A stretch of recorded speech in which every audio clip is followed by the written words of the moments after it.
semua yang kamu lihat benar-benar nyata.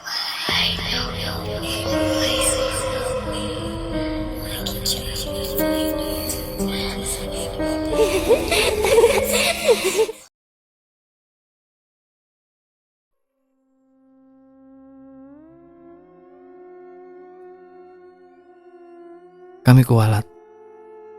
Sudah 3 hari kami semua terpencar dan tersesat di Gunung Pulau Sari. Ricky yang selama ini kuanggap sebagai orang yang lebih tahu tentang gunung, yang selalu aku turuti apapun perintahnya. Sekarang, aku mulai meragukannya. Dia makin aneh. Tidak seperti Ricky yang kukenal. Ricky membawaku ke sebuah perkemahan yang aneh. Orang-orang di sana berwajah pucat.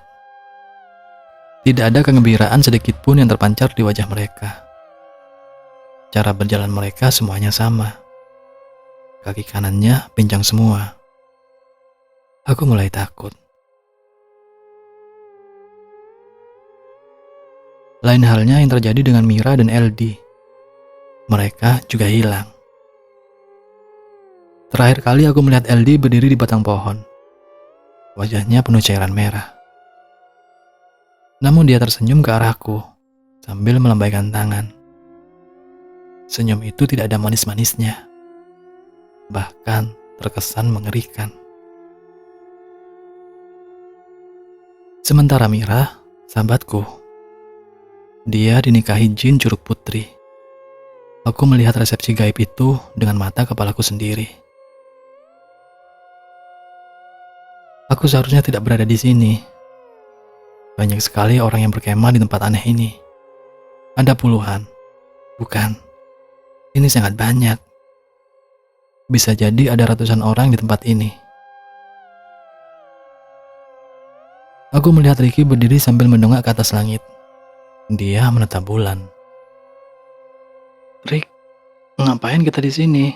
Ayo cari Aldi sama Mira lagi," kataku pada Ricky. Tapi Ricky tidak menjawab. Aku mendekatinya perlahan, lalu menyentuh pundaknya. 5 ekor belatung keluar dari kerah baju Ricky. Dia menoleh ke arahku dengan wajah datar. Tatapan matanya seperti mati. "Kita istirahat di sini dulu," kata Ricky. Aku sangat kaget. Suaranya berubah. Itu bukan suara Ricky. Aku harus pergi dari tempat ini secepatnya.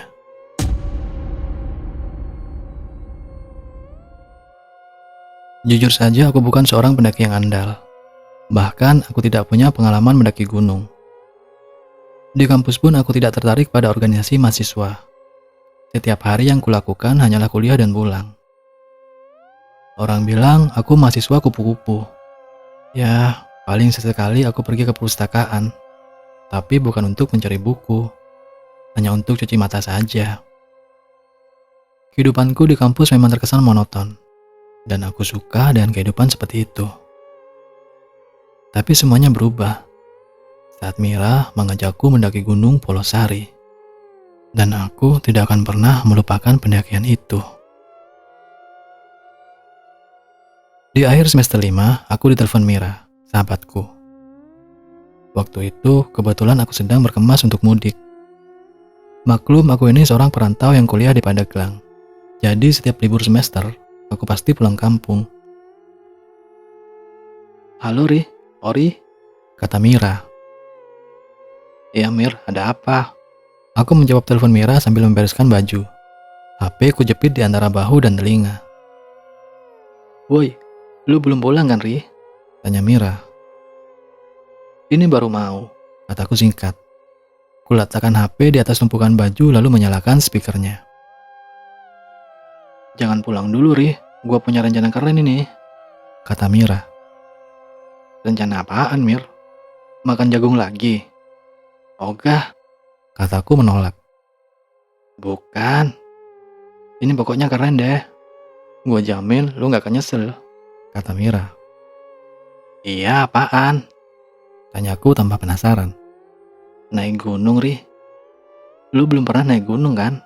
tanya Mira. Nggak pernah, Mir. Dan kayaknya gua nggak akan ikut. Lu tau sendiri fisik gua gimana. Kataku pada Mira. Ya, Ri. Please, ikut dong. Lu tahu kan om gua cuma percaya sama lu. Gua nggak akan diizinin kalau nggak sama lu, Ri. Kata Mira sedikit merengek. Aku menghembuskan nafas berat. Tanganku berhenti membereskan pakaian.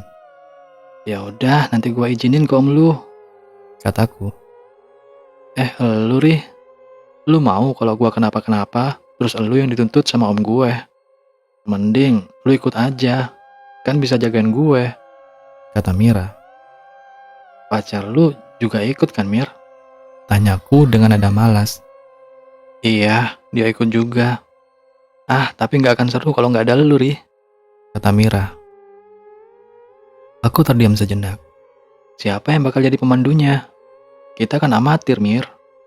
Harus ada minimal satu orang yang mahir naik gunung. Nggak boleh sembarangan, bahaya, kataku pada Mira.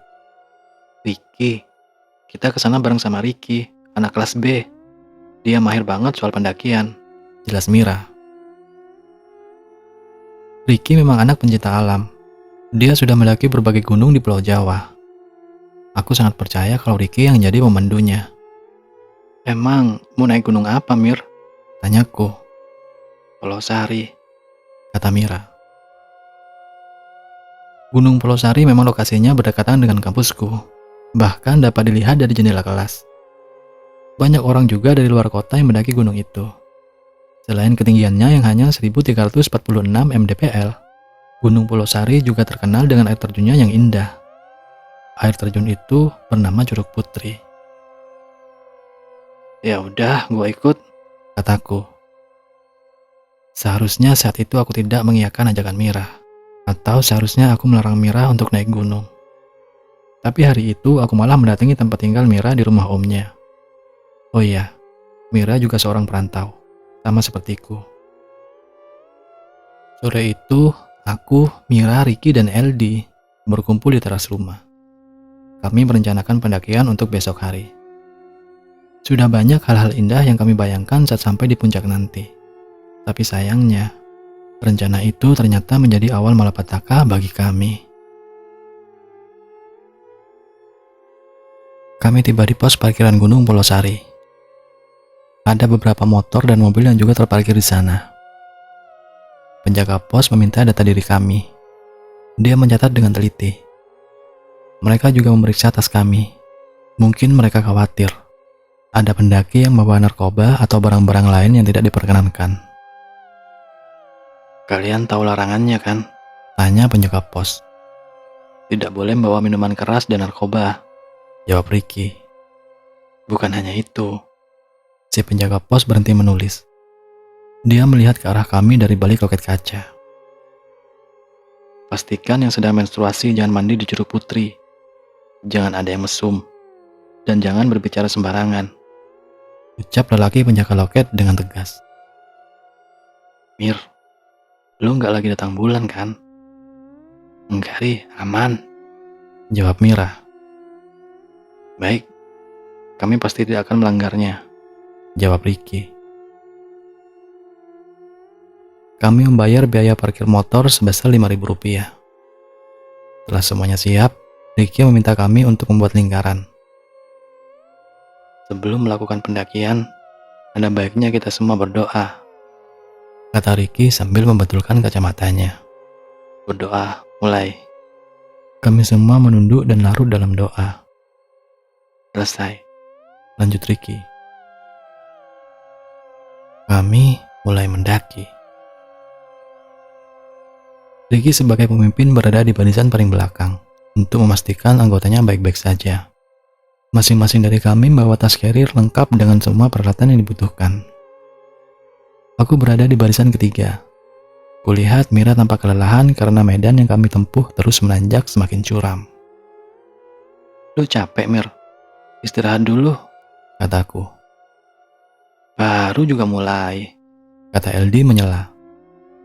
Enggak kok, kita lanjut aja.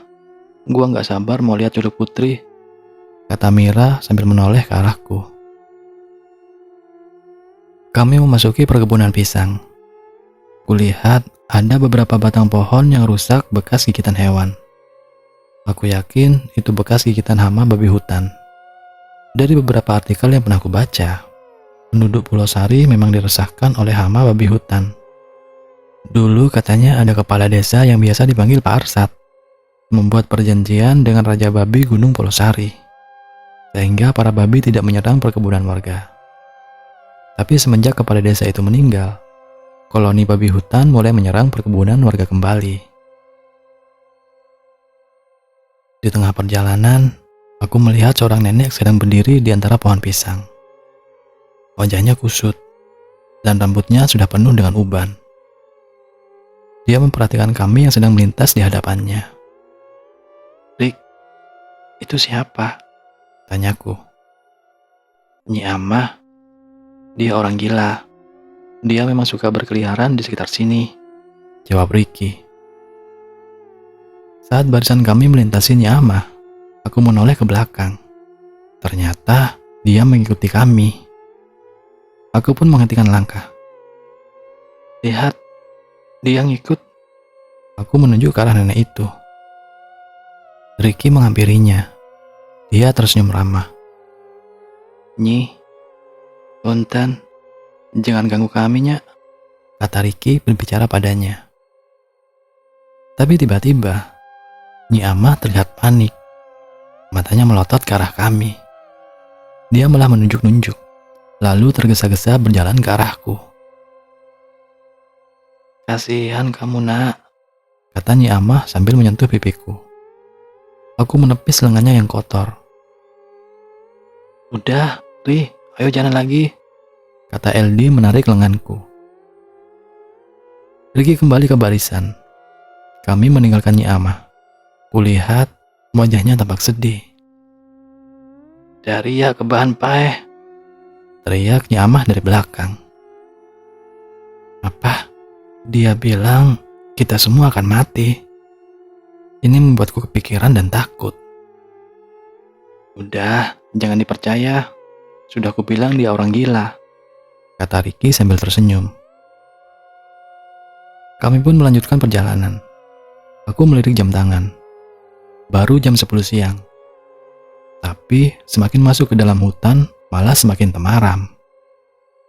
Aku mendongak ke langit. Cuaca memang sedang mendung. Rombonganku mulai masuk ke dalam hutan. Jalan semakin terjal dan licin. Suara kawanan monyet terdengar sangat mengganggu. Mereka bergelayutan di dahan-dahan pohon sambil melihat ke arah kami. "Kenapa, Mir?" tanyaku. Mira tiba-tiba berhenti. Dia membetulkan kacamatanya, lalu melihat ke arah semak-semak. "Ayah," kata Mira. Dan yang ku tahu, ayah Mira sudah lama meninggal. Ricky mulai panik. Dia berlari dari belakang menghampiri Mira. "Mira, jangan lihat ke sana," teriak Ricky sambil menghalangi pandangannya. "Mira, jangan melamun. Ini di gunung, bahaya," kata Ricky sambil menyadarkan Mira. "Enggak, tapi jelas-jelas tadi gue lihat ayah ada di sana." Dia menunjuk ke arah semak-semak. "Udah, Mir, kita jalan lagi aja. Itu pasti cuma halusinasi lo," kataku. Kami kembali melanjutkan perjalanan. Di tengah pendakian, Mira minta istirahat. Napasnya mulai terengah-engah. Wajahnya sangat berkeringat. Aku duduk di atas batu besar sambil menikmati pemandangan yang menyejukkan. Ada batang-batang pohon besar dan suara burung bersautan dengan monyet. Gunung Pulau Sari memang menjadi habitat nyaman bagi koloni monyet. Di sepanjang perjalanan tadi, aku selalu melihat monyet bergelantungan di pohon. Selesai istirahat, Ricky mengajak kami kembali melanjutkan perjalanan. Dia membagikan tongkat kayu yang baru saja dia buat sendiri. Tongkat itu berguna untuk membantu pendakian. "Kira-kira berapa jam lagi kita nyampe ke Curug Putri?" tanyaku. "Udah deket kok, sebentar lagi juga nyampe," jawab Ricky. Ayo lanjut jalan, kita pasti bisa, kata LD memberi semangat. Tidak sampai setengah jam, akhirnya kami tiba di Curug Putri. Air terjun itu tidak terlalu tinggi. Airnya pun tidak deras. Ini terbilang air terjun kecil. Biasa digunakan para pendaki untuk sekedar mencuci muka atau mengisi botol air minum mereka. Kedalaman airnya hanya sebetis, jadi tidak akan membahayakan bagi para pendaki. Saat kami tiba di Curug Putri, suasana di sana sedang sepi. Mungkin para pendaki lainnya sudah melanjutkan perjalanan menuju kawah. Hanya ada seorang lelaki kurus yang umurnya mungkin saja baru belasan tahun. Dia membawa botol-botol kosong dan mengisinya dengan air Curug Putri. Itu pedagang air minum. Dia akan membawa botol yang sudah diisi air ke kawah untuk dijual ke para pendaki, kata Ricky sambil menunjuk ke arah anak itu. Kami semua mencicipi air Curug Putri. Terasa sangat segar. Aku belum pernah meminum air sesegar ini. LD dan Mira terlihat sangat senang. Mereka saling guyur satu sama lain. Sedangkan Ricky sibuk mengambil gambar menggunakan kamera HP-nya. Mira, hati-hati. Kulihat dia terpleset dan jatuh ke dalam air, dan membuat bagian celananya basah kuyup. Ih, kamu jahat, kata Mira pada LD. Bukannya minta maaf, LD malah tertawa. Mir, aku terkejut dengan apa yang kau lihat. Iya, Ri, jawab Mira. Lu mens? Tanyaku pada Mira. Karena aku melihat ada darah mengalir di permukaan air. Astaga, gua nggak sadar kalau lagi mens. Tadi enggak kok, kata Mira sambil bangun. Ia terlihat sangat panik. Gimana nih, Rick? Tanya LD. Ricky menggaruk kepalanya sendiri. Dia turun ke dalam air, lalu mengaduk-aduk darah yang mengalir perlahan di permukaan air, agar gumpalan darah itu menghilang. Udah, nggak apa-apa. Yang penting banyak berdoa, kata Ricky. Ia lalu menyuruh kami untuk melanjutkan perjalanan ke kawah. Sesaat sebelum kami meninggalkan Curug Putri, terdengar suara raungan dari langit. Entah suara apa. Disambut angin yang berembus dengan kencang menerpa pepohonan. Kami semua menutup mata karena banyak daun kering dan debu yang berterbangan. Dan saat kami buka mata, Mira menghilang. Entah kemana. Kami panik, lalu turun kembali ke Curug Putri, sambil memanggil-manggil Mira. Rick, Mira kemana, Rick? Kata LD menarik baju Ricky. Gimana nih, Rick? Lanjutnya tanpa memberi kesempatan Ricky untuk berbicara. Ada apa ini? Kata seorang laki-laki tua yang muncul dari jalan setapak. Dia menggunakan baju hitam dan celana hitam sepanjang mata kaki. Dia juga mengenakan belangkon. Pak, pacar saya hilang, Pak, kata LD menghampiri lelaki itu. Siapa itu, Rick? Tanyaku. Dia Pak Jaro, kuncen gunung ini. Ricky lalu menyalaminya. Memangnya apa yang udah pacarmu lakukan di curug ini? Tanya Pak Jaro. LD langsung menjelaskan kejadiannya. Pak Jaro hanya menggeleng-gelengkan kepalanya. Dia berjalan mendekati air terjun. Di hadapan air terjun itu, dia berdiri sambil mengacungkan kedua tangannya ke langit. Entah apa yang sedang dia lakukan. Tidak lama kemudian dia menghampiri kami kembali. Teman kalian baik-baik saja. Dia melakukan kesalahan fatal. Ada ritual yang harus kalian lakukan kalau dia mau kembali, kata Pak Jaro. Apa itu, Pak? Tanya LD. Kalau mau, mari ikut aku, kata Pak Jaro sambil melangkah ke arah jalan setapak. Kami mengikutinya dari belakang. Apa dia bisa dipercaya? Aku berbisik di telinga Ricky. Tenang saja, dia orang baik. Dia juru kunci gunung ini, kata Ricky sambil membetulkan posisi kacamatanya. Lengannya menepuk pundaku. Sepertinya dia mencoba menenangkan keadaan. Aku tidak tahu kemana Pak Jaro akan membawa kami. Kata Ricky, ini bukan lagi jalur menuju kawah. Pak Jaro harus menebas rerumputan liar yang menghalangi jalan. Semakin masuk ke dalam hutan, semakin terasa menakutkan. Setelah susah payah melewati semak belukar, akhirnya aku melihat sebuah rumah gubuk. Bangunan itu sepertinya terbengkalai. Biliknya dirambati tanaman liar. Itu gubuk kecil, yang entah semula dijadikan tempat apa. Di depan gubuk itu ada 2 gundukan tanah seperti kuburan. Namun, aku tidak bisa memastikan kalau gundukan itu memang kuburan manusia atau bukan. Pintu gubuk sudah tidak ada engselnya. Pak Jaro menggeser pintu itu lalu mempersilahkan kami masuk. LD dan Ricky masuk ke dalam gubuk. Sementara aku hanya berdiri di depan pintu dengan perasaan ragu. Bagaimana mungkin aku bisa mempercayai orang yang baru saja aku kenal? Aku sangat curiga kepada lelaki tua itu. "Kamu kenapa?" tanya Pak Jaro. Aku diam. Mataku memperhatikan gubuk yang sudah lapuk itu. "Curiga sama saya?" kata Pak Jaro menatapku dengan tajam. "Ri, ayo masuk," kata LD sambil melongokkan kepalanya. Dia berdecak kesal. "Kita mau apa di dalam, Pak?" tanyaku dengan penasaran, sekaligus curiga.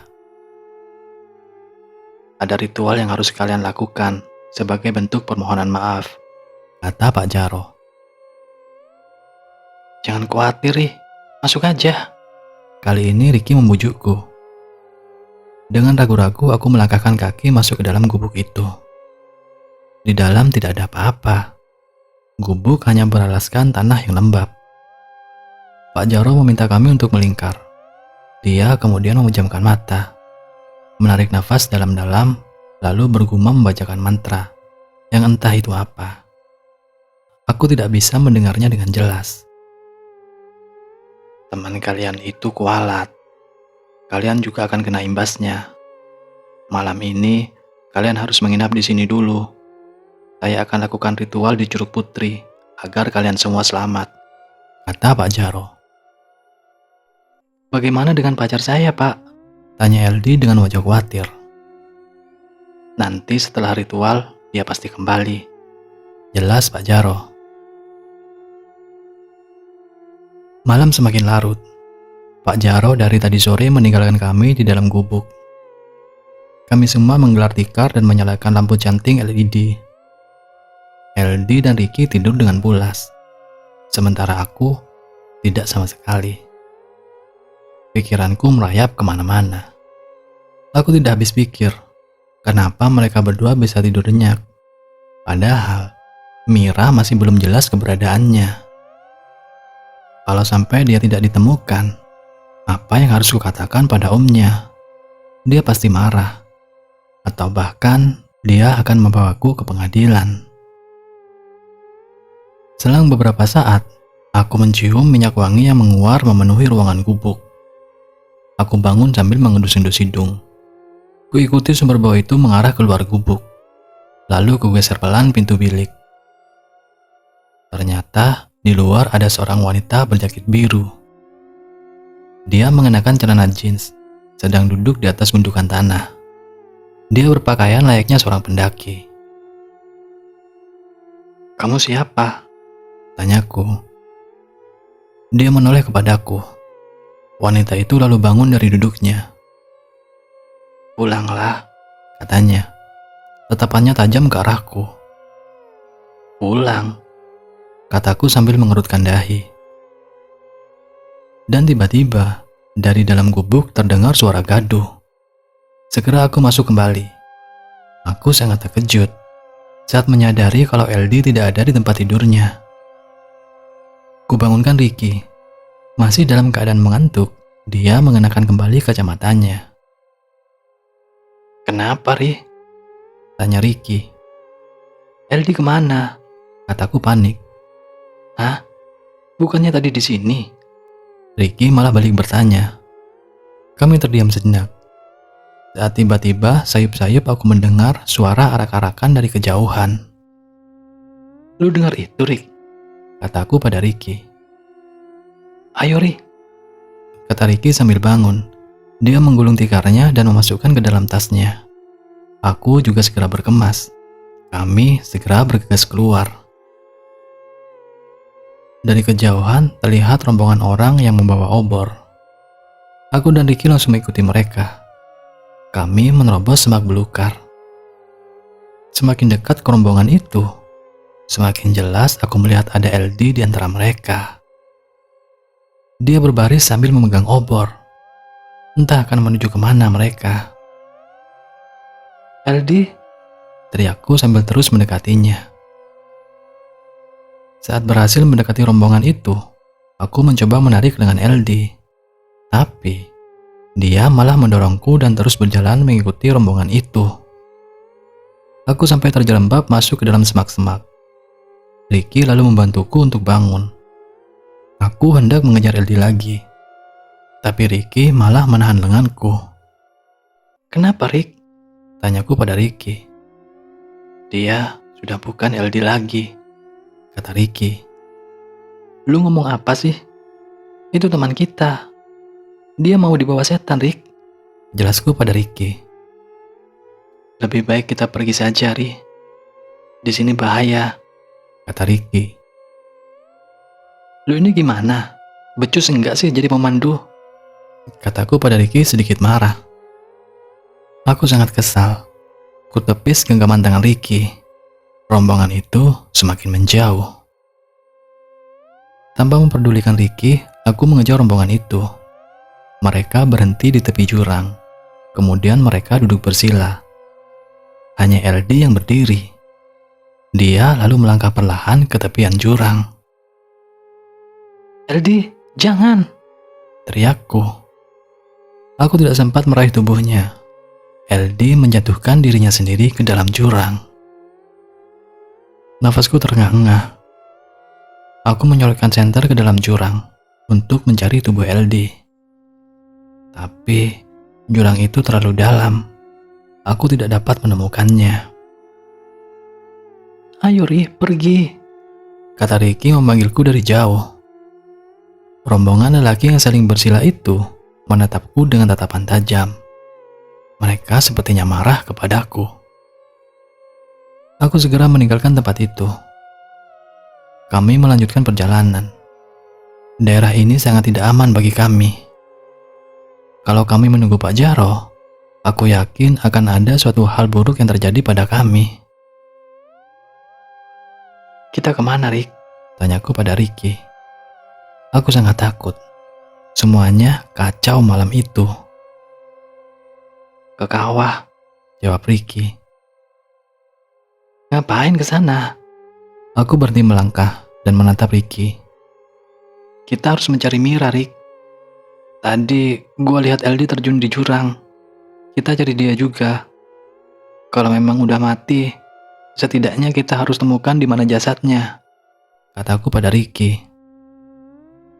Begini, Ri. Di kawah pasti banyak orang. Nanti kita minta bantuan pada mereka, jelas Ricky. Aku diam. Ada benarnya juga apa yang dikatakan Ricky. Kami pun melanjutkan perjalanan. Sudah 2 jam kami berjalan. Entah kenapa aku merasa kalau kami semakin tersesat. Tidak ada jalan setapak yang menjadi jalur pendakian. Dan sialnya, kami malah balik lagi ke gubuk tadi. Aku terduduk lemas.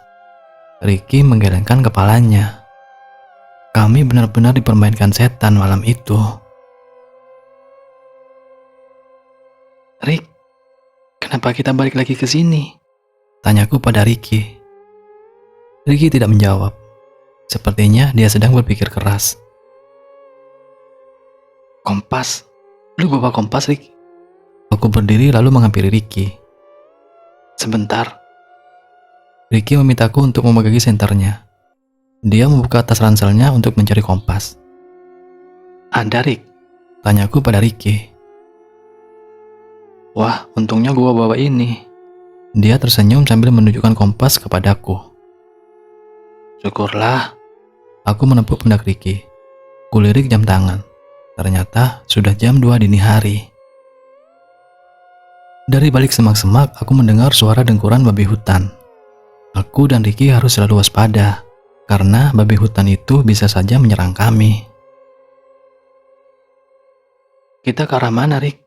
Tanyaku pada Ricky. Barat, kata Ricky sambil menyesuaikan arah jarum kompas. Tanpa putus asa, kami berdua kembali berjalan, mengikuti arah jarum kompas. Kali ini, aku yakin, kami tidak akan balik lagi ke gubuk sialan itu. Ricky yang berjalan di depanku semakin lama langkahnya semakin cepat. Sampai-sampai aku harus berlari kecil agar tidak ketinggalan. Ricky tiba-tiba berbelok ke arah kanan. Aku tidak dapat melihatnya karena terhalang oleh semak-semak. Ricky menghilang. Aku mencari dia sambil menyorotkan senter ke segala arah. Tapi tidak ada. Ricky, teriakku panik. Keringat membasahi wajah. Aku mendengar dengkuran babi semakin mendekat. Semak belukar di hadapanku berguncang. Sontak saja aku lari terbirit-birit, tanpa arah dan tanpa tujuan. Semuanya menjadi kacau. Aku semakin tersesat di gunung ini. Lelah, itu yang kurasakan. Kakiku rasanya tidak sanggup lagi untuk berlari. Nafasku terengah-engah. Tenggorokanku kering. Sedangkan persediaan air sudah habis. Aku melepas tas ransel dan melemparkannya ke semak-semak. Lalu aku berbaring di atas rerumputan yang sudah basah. Aku melihat langit. Bulan mengambang dengan tenang. Kalau saja aku tidak pernah ikut dalam pendakian ini. Mungkin semuanya akan baik-baik saja, kataku dalam hati. Ori? Tiba-tiba seseorang memanggilku. Dan suara itu sangat aku kenali. Itu Mira.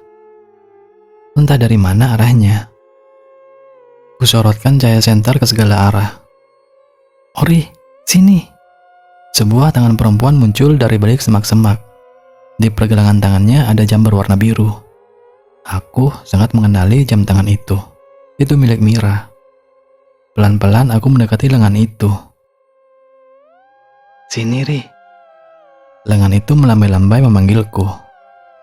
Aku semakin dekat ke arah lengan itu. Tiba-tiba lengan itu menarik bajuku dan masuk ke dalam semak-semak. Jelas saja aku kehilangan keseimbangan. Untung saja Mira menahan tubuhku. Dia membawaku ke sebuah perkampungan. Aku heran. Kenapa di gunung seperti ini ada sebuah perkampungan yang sangat ramai? Wajah Mira terlihat sangat bahagia. Dia bahkan tidak pernah berhenti tersenyum. Kita di mana, Mir? Tanyaku pada Mira. Kampung itu sedang ramai. Orang-orang sibuk mempersiapkan sesuatu. Janur dipasang di depan sebuah rumah gubuk. Mereka membawa makanan dan buah-buahan, lalu menyerahkannya pada 3 orang wanita yang berjaga di depan rumah. Mereka seperti akan menggelar hajatan. Gua mau nikah, Ri, kata Mira. Hah? Nikah? Kataku terkejut. Iya, malam ini, kata Mira menatapku sambil tersenyum. Ayo, gua kenalin lu sama calon suami gue. Dia ganteng, kata Mira sambil menarik lenganku. Enggak, Mir. Kita harus pulang. Sadar, Mir. Ini pasti bukan alam kita, kataku sambil memujuk Mira. Tapi Mira sepertinya tidak peduli. Dia membawaku ke dalam gubuk tempat hajatan akan digelar. Aku dan Mira masuk melalui pintu dapur. Di dalam sana banyak sekali wanita tua yang sedang sibuk memasak. Mereka menoleh ke arahku sambil tersenyum ramah. Mira kemudian membawaku ke dalam kamar. Ruangannya temaram, karena hanya ada lampu canting yang menjadi penerangannya. Kenalin, itu calon suami gue, kata Mira.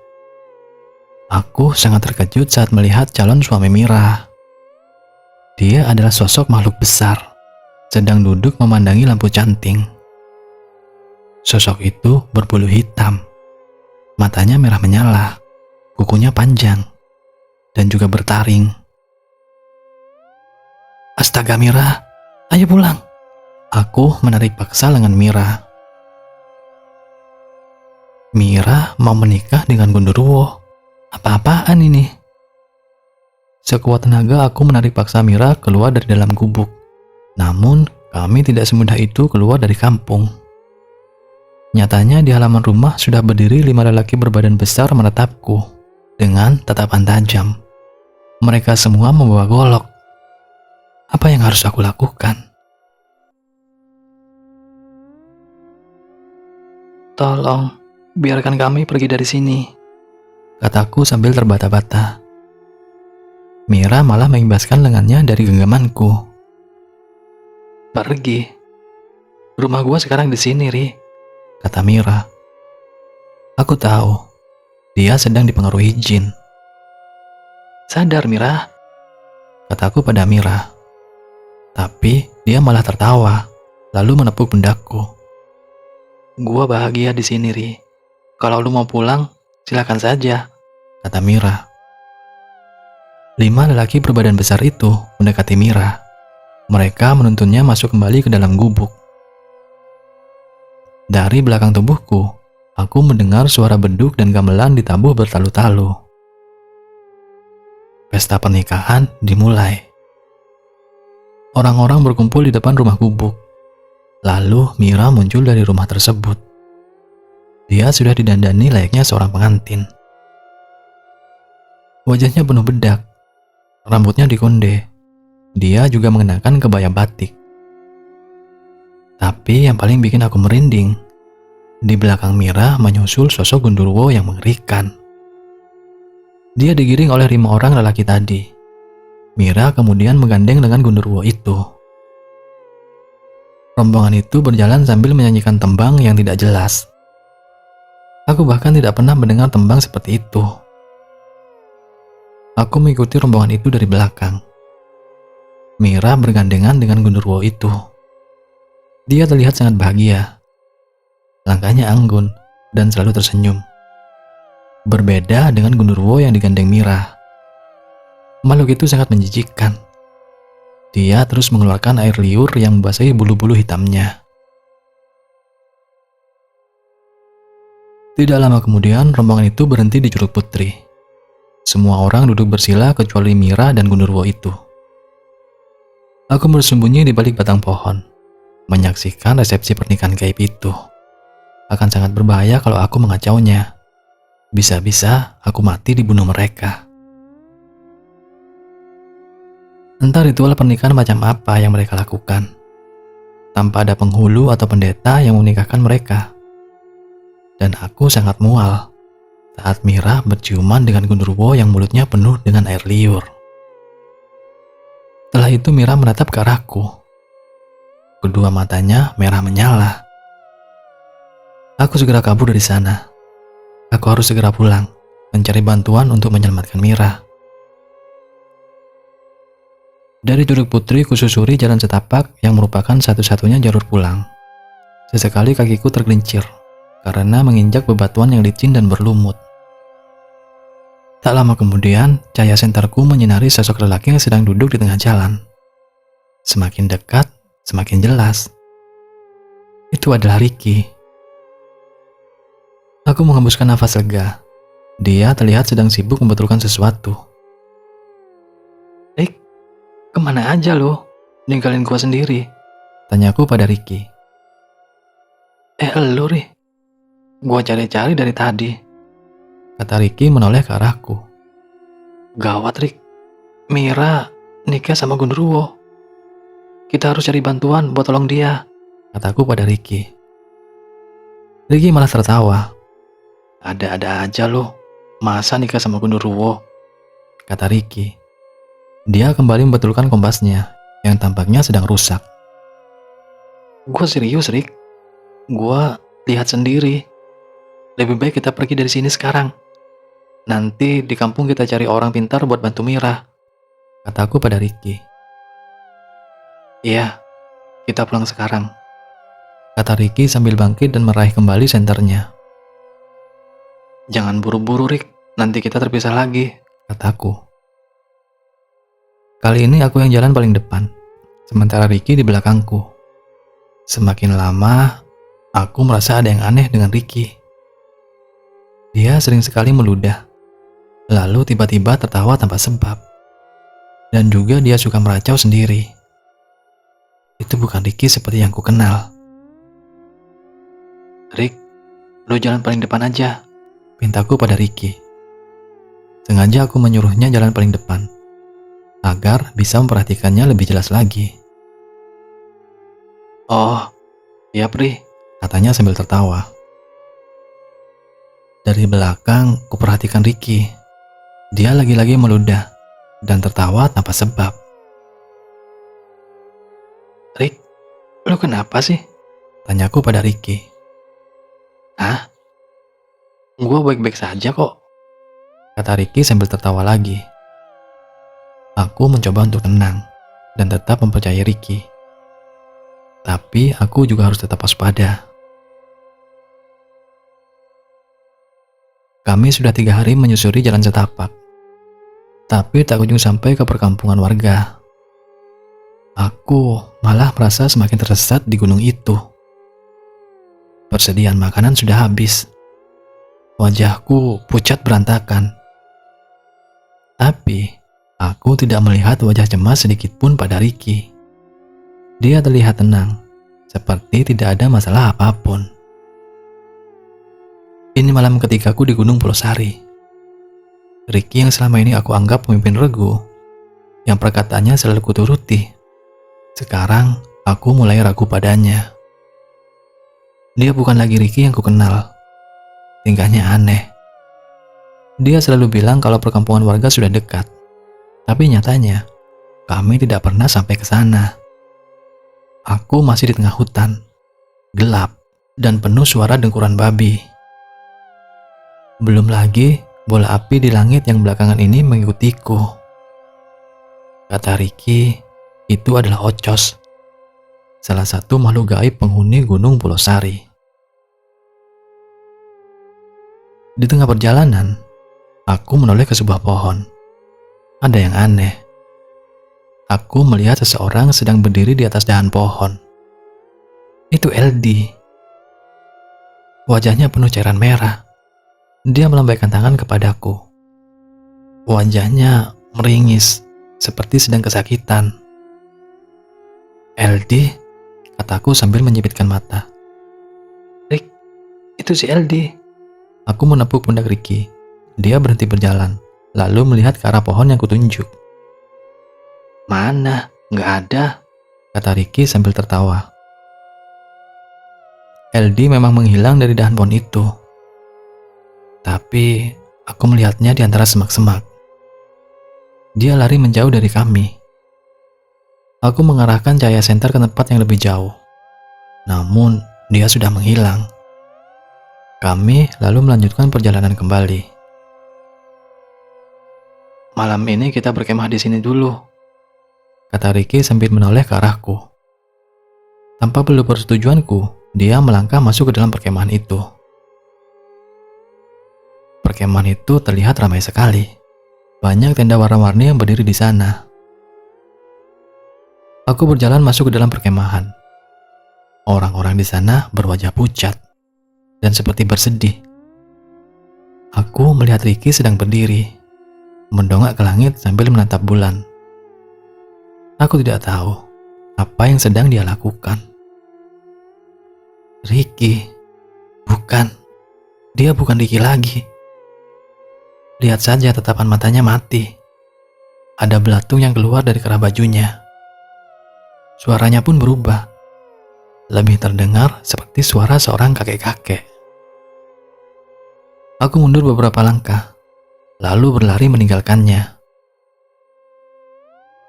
Aku menjauh dari perkemahan misterius itu, menyusuri jalan setapak, dan mengikuti kata hati. Langkahku terhenti saat mendengar seseorang batuk. Suara itu berasal dari balik pohon. Kuarahkan cahaya senter ke sana. Dan ternyata muncullah seorang nenek yang sedang menggendong kayu bakar. Dia menoleh ke arahku, lalu tersenyum. Giginya yang hitam terlihat jelas tersorot sinar senterku. Aku mundur dan tetap waspada. Bisa jadi dia bukan manusia.